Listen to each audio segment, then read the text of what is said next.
नमस्कार, मेरा नाम है डॉक्टर पूरू धवन और आज इस वीडियो में हम बात करने वाले हैं उन पेशेंट से जिनका किडनी ट्रांसप्लांट ऑलरेडी हो चुका है।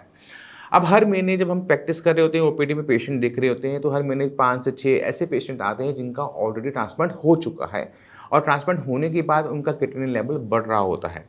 कईयों का ट्रांसप्लांट 10 साल पहले हो चुका है, कईयों का 20 साल पहले हो चुका होता है, कईयों का 2 साल पहले हुआ होता है, बट अलग-अलग रीज़न से अब उनका जो है दोबारा से किडनी लेवल बढ़ना शुरू हो चुका होता है।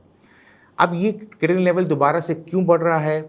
अब हमारे पास इसमें दूसरे क्या ऑप्शन है, उसको अंडरस्टैंड करने की आप सभी को यहाँ पर ज़रूरत है। तो जो पहले आपकी किडनी ट्रांसप्लांट नहीं हुई थी, किडनी बिल्कुल ठीक थी, दोनों ठीक थी, तो उसको किसने ख़राब किया? बीपी या शुगर ने। अब किसी भी कारण से बीपी, शुगर अगर अभी ख़राब होती है, तो दोनों किडनियाँ ख़राब होती हैं। अब दोनों किडनियाँ उन्होंने जब काम करना बंद कर दिया, तो पहले डायलिसिस पर रखा गया।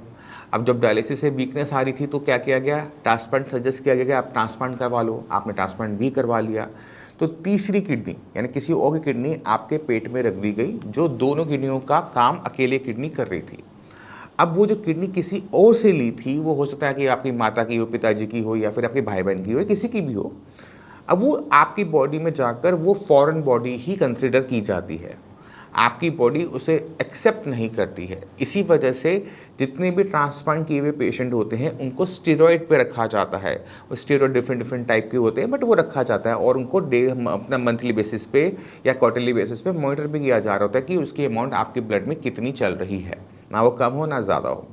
मगर जितनी मर्जी हम स्टेरॉइड दे लें, फाइनली एक टाइम ऐसा ज़रूर आता है जब वो किडनी रिजेक्ट होती है कंप्लीट तरीके से।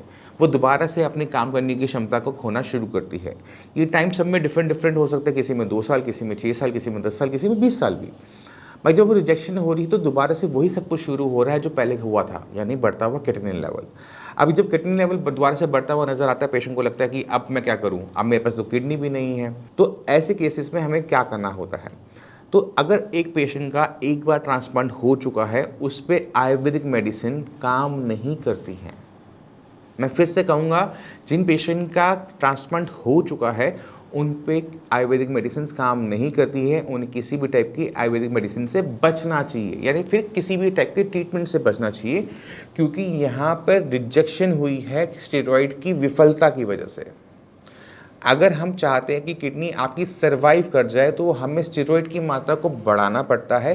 स्टेरॉइड की मात्रा जब बढ़ती है, तो स्टेरॉइड से होने वाली कॉम्प्लिकेशंस की भी संभावनाएं बढ़ जाती है, और सबसे बड़ी जो संभावना होती है वो है कार्डियोवैस्कुलर डिसऑर्डर, यानी आपके हार्ट के फेल होने के चांसेस सबसे ज़्यादा बढ़ जाते हैं। अब जब हम किडनी को मेडिसिन से रोक नहीं सकते, स्टेरॉइड हम और बढ़ा नहीं सकते, हमारे और कॉम्प्लिकेशंस आ रही हैं, तो ऐसे केसेस में पेशेंट के पास सिर्फ 2 ऑप्शन रह जाते हैं। पहला ऑप्शन क्या है कि वो दोबारा से ट्रांसप्लांट करवा ले। तो अगर किडनी अवेलेबल है, एज ठीक-ठाक है, पैसे की कोई दिक्कत नहीं है, तो आप दोबारा से ट्रांसप्लांट करवाना चाहिए। मैं फिर से कहूँगा, करवाना चाहिए।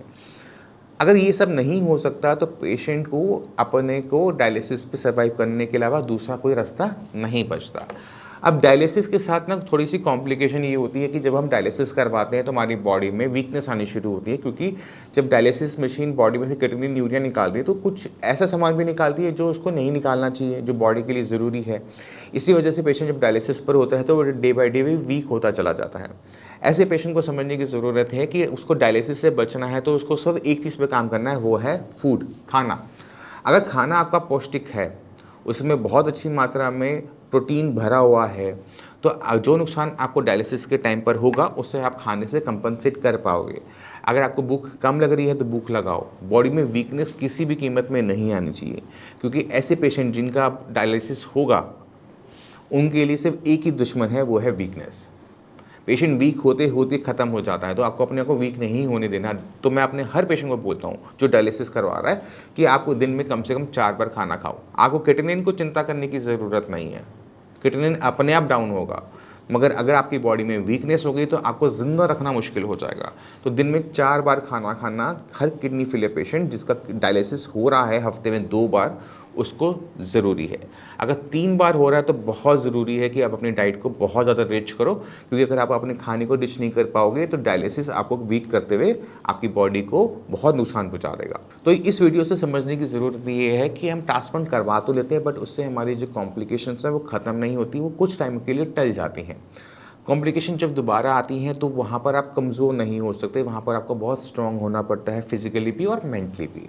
आपको अपने खाने पे बहुत ध्यान देना पड़ता है, क्योंकि आपके पास अगर रास्ता है ट्रांसप्लांट का तो भी ताकत चाहिए, अगर आपके पास डायलिसिस के रास्ते पे जाना है तो भी आपको ताकत चाहिए।